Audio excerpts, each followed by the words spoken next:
Hi, I'm Cameron. I'm a game designer. So, for majority of 2023 and actually some of 2022, I was doing this little crazy challenge that I decided I was going to make a game every single month, starting in November 2022 and ending October 2023.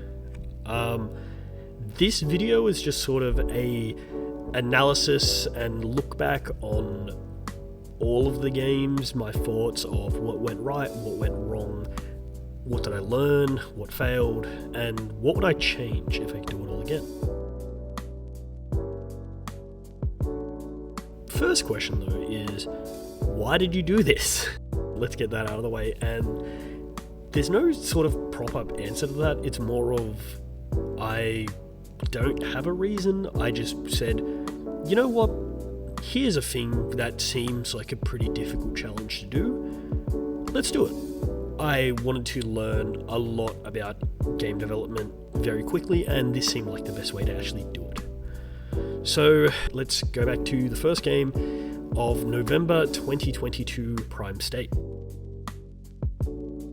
Month 1, November 2022, Prime State. So Prime State was a 2D side-scroller puzzle platformer type game. It was set in space, and basically you had this little gun which you could use to turn on and off magnets, which you could fling yourself around, or you could stun enemies. This was also my major production for my uni assessment, my first year uni assessment, and was working in a team. Now, first of all, Prime State sort of is a weird caveat in that it wasn't actually made in a month, but I count it anyways because, I'm the one who makes the rules on how the 12 and 12 project went. Fight me once you... This project was actually a very big learning curve in that it was our AIE first year major production and working in a team, where previously we'd only been working on solo projects or maybe in a team with other designers. Now suddenly we were talking with artists and programmers. We had to come up with a project together, so we sort of were discussing all these different ideas, and we needed to include a weapon that also functions as a tool, which is where our main mechanic of this gun that can stun enemies but also turn on and off magnets by electrical currents came in. I sort of fell into this role of being the producer and systems designer, as that's sort of where I naturally sort of flow into.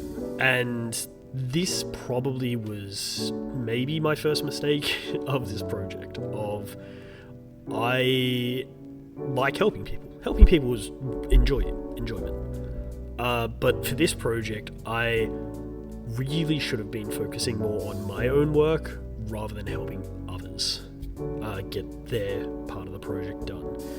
It put a lot of stress on me to try and help others be a producer and do my own work, because I was working on a lot outside of school, which you should, but it was an unhealthy amount of stress, and that's just simply I had my fingers in too many pots of the pie. So, little fact about Prime State. Originally, it was going to be about 3 times the final size, and simple reason for that is we overscoped.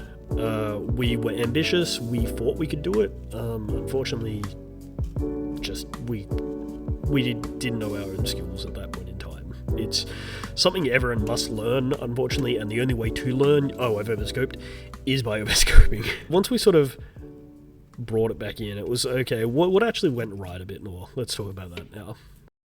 From a systems design perspective, the gun actually did pretty well what we wanted it to do, which was manipulating switches, turning things on and off, and messing with enemies.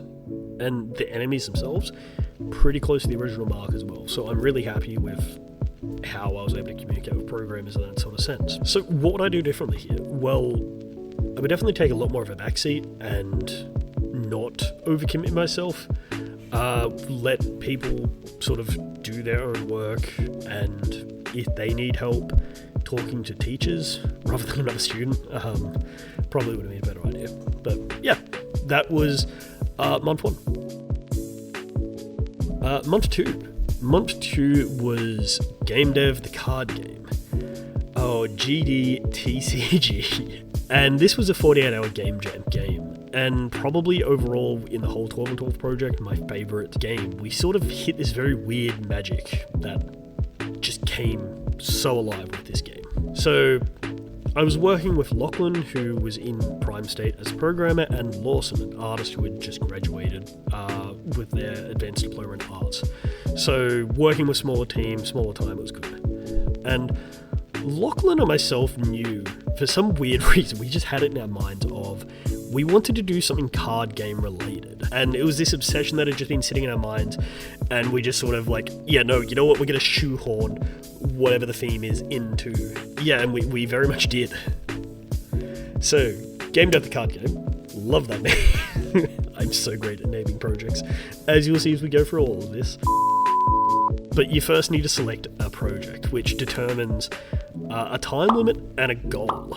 So it tells you, oh, you have 4 turns to get a certain amount of art, programming, and design in this project, because you're making games as a card game is what the idea was. You're then dealt a set of cards, and on these cards actually tells you, hey, I give +2 to design, or I give +3 art, -1 programming, or +4 art, but 1 bug, and -1 programming.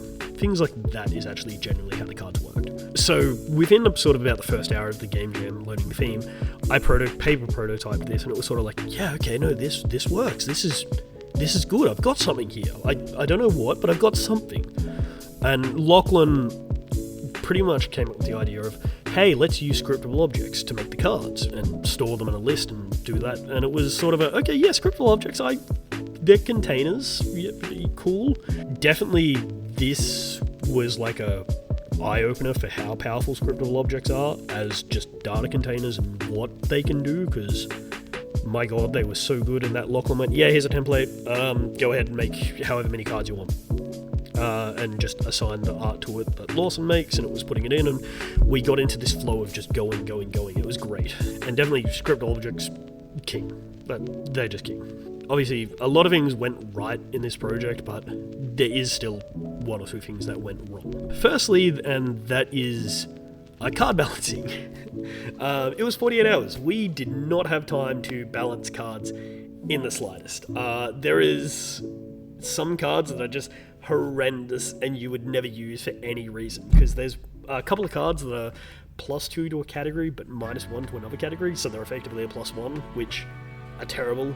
Definitely I'd redesign all those cards and just get a spreadsheet, actually work out how to balance them, rather than scrabbily doing it in my head when we were sleep deprived, amongst other things. So another fun fact, and this is sort of going to be a continuing theme through the video, there's a card in Game Dev the Card Game which is called Redesign.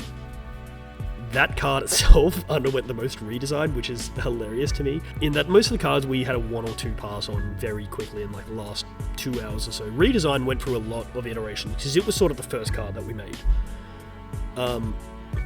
Redesign, it was still a bad card in that it essentially mimicked another card in effect. Like, I think it was near 1-for-1 mimicry, or the other card mimicked Redesign, but it's funny that Redesign underwent the most redesign.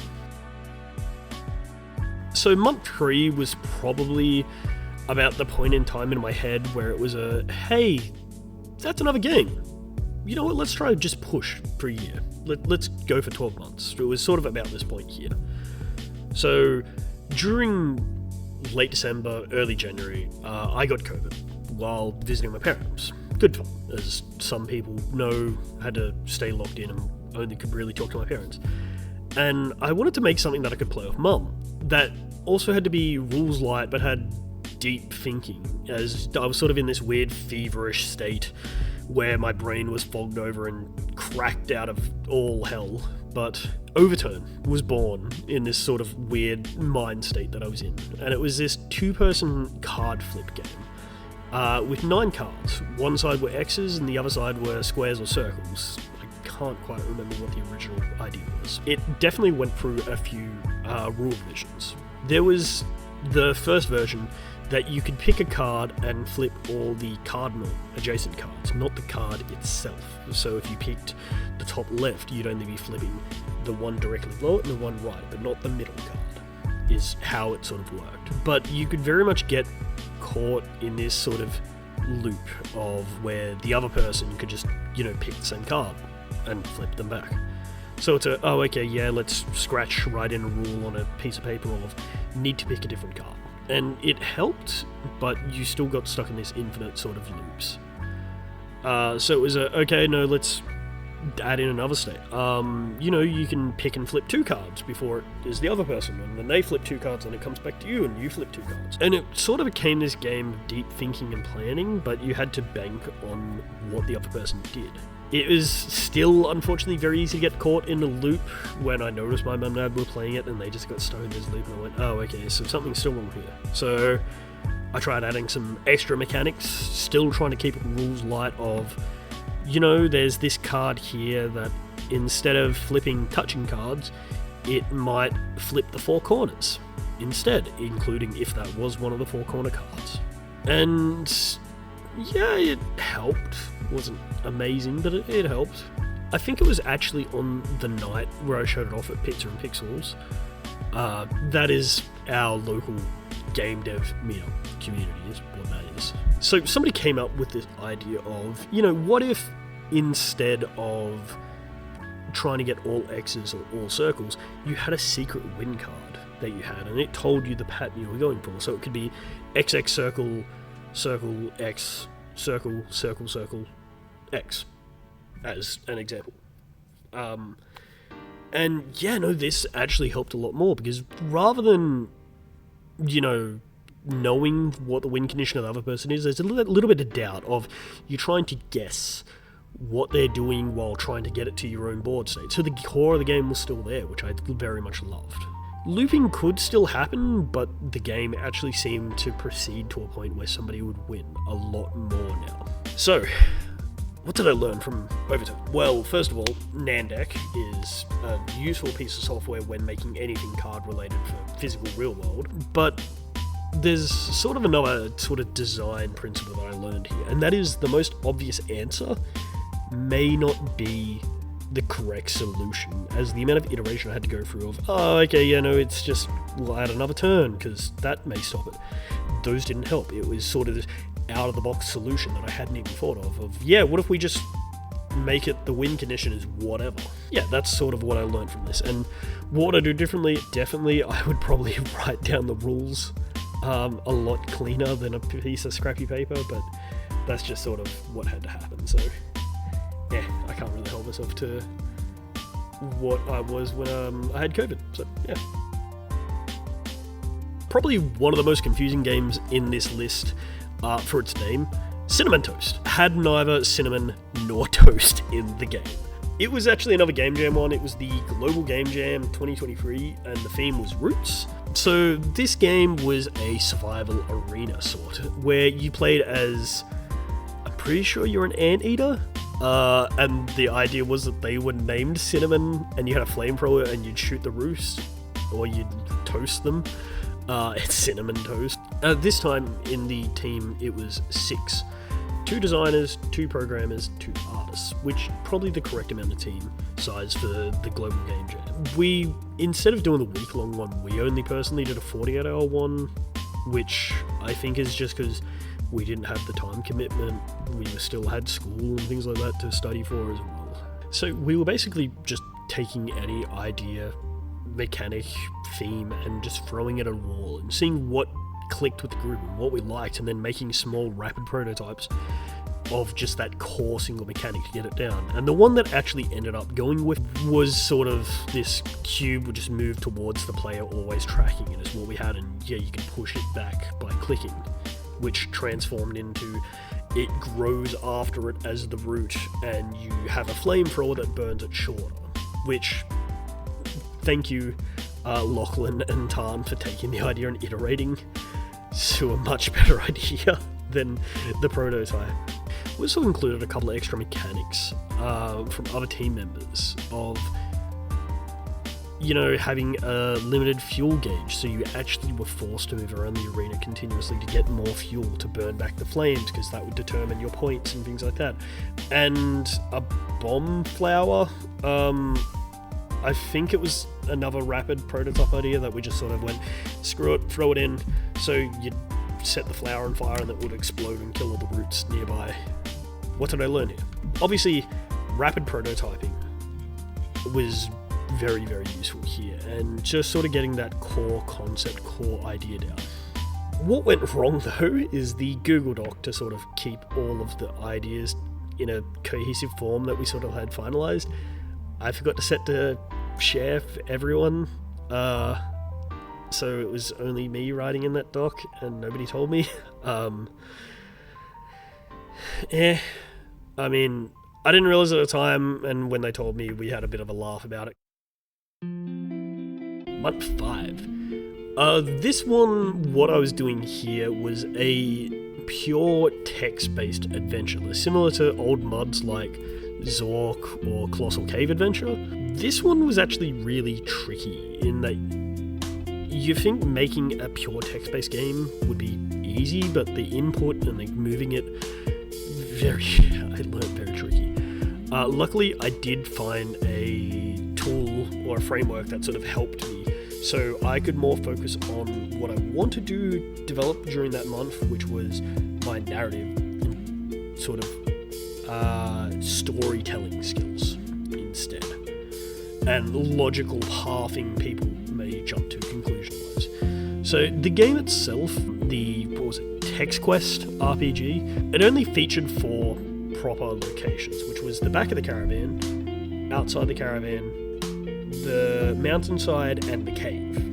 And even just those 4 areas alone was a lot of planning for a text adventure, in that I wanted people to be able to, lick the box that was in the cart with them for some reason. And people did do that, and just sort of all of like this, yes, this is something that people may do, so having to think about it and work it out, and then making sure things were resetting if you talk to it once and then talk to it again, giving different dialogue, and a lot of like actually thought and planning into what is the order, logical sequence that needs to happen. So there were certain things that I could ultimately predict a human would do, but one of the things that did surprise me was just how much every person who played the game was like, yes, I want to stab the driver. I'm like, he's your friend. Why do you want to stab the driver?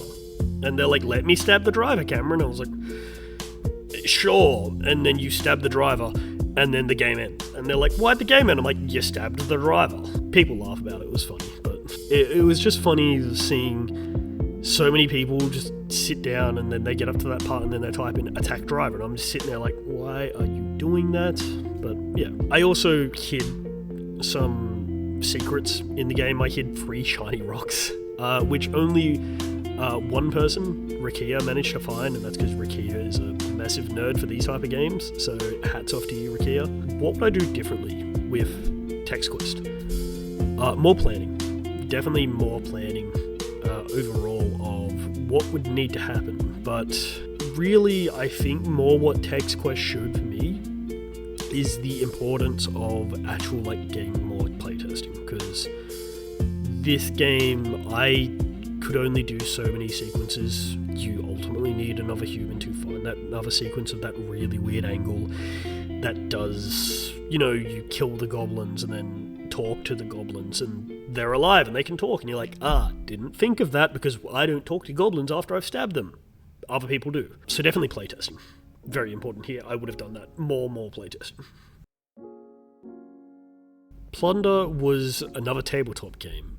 Designed for 2-player, but in theory able to support up to 4, I'd expect. And this idea originally came to me when I was at a tabletop game developer meetup out in Bungendore. The organizer, Sean, super thank you, Sean, in that I was like, I have this idea. Quick, somebody give me some things. Sean was like, yeah, sure, here's some cubes, here's some paper, and Sean just let me go to work so I could get it out of my head as quick as possible and down into reality. The basic sort of core loop premise of Plunder is it's about memory, planning, and strategy. This game isn't fun in a traditional sense. It's fun in the same way that some people find chess fun, some people just don't, is how I think about Plunder.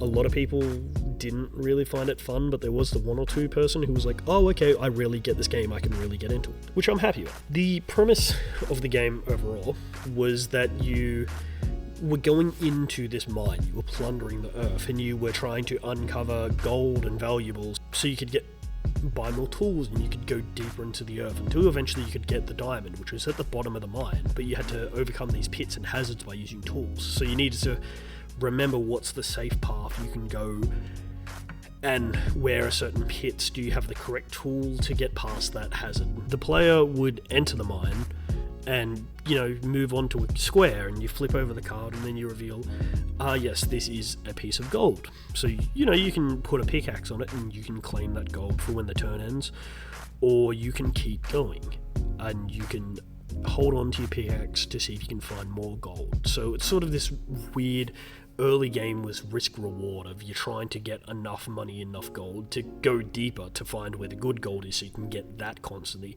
before you make this mad dash for the diamond at the end. It had sort of this really weird unintended early, mid and late game state. The few games that I actually did play with people here, like I said before, was mixed reactions.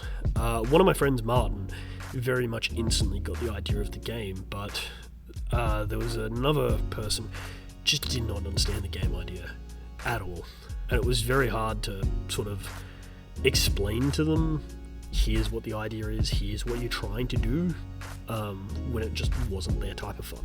What did I learn? Plunder made me use a lot of maths overall in calculating what's the best amount of gold to hazards as sort of this ratio, because you don't want too much gold because then there's no point of the hazards, but you don't want too many hazards because then you're just getting stuck every time. So we had to do a lot of maths to work out, playtest what is sort of the correct ratio.